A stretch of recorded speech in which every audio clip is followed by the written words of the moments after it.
Hello friends, welcome to our YouTube channel. In this video I'm going to show you how you can fix your keyboard problem. If your keyboard is not working, dial pad issues, touch issues, or it will crash all times, and when you just click on search bar it will not display the keypad, how you can enable it in your settings or download it.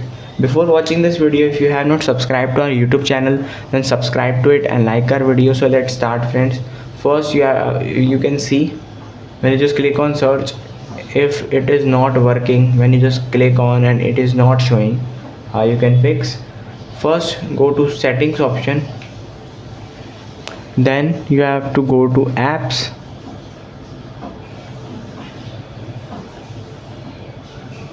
here it is, you can see.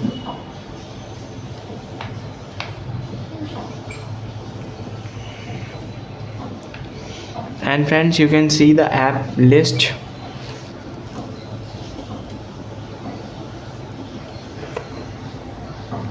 Then you have to search here Gboard.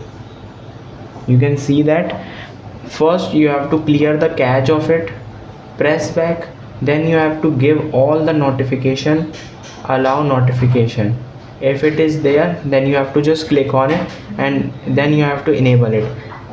Secondly, you have to give all your permissions to your Google keyboard, like microphones, photos and videos, and other. Press back friends, then you have to just clear all the data of your keyboard like this, you can see. And now your keyboard will be working fine, you can see. If it is not, then you have to just change the keyboard, or you have to download another keyboard from the Play Store. There are lots of keyboard in the Play Store app. I'll show you. Here you have to just type keyboard, and friends, you can see there are lots of keyboard here. You can download any one of them, you can see. I hope you like this video. If you like this video, then subscribe to our YouTube channel for more helpful tips and tricks videos. Thanks for watching.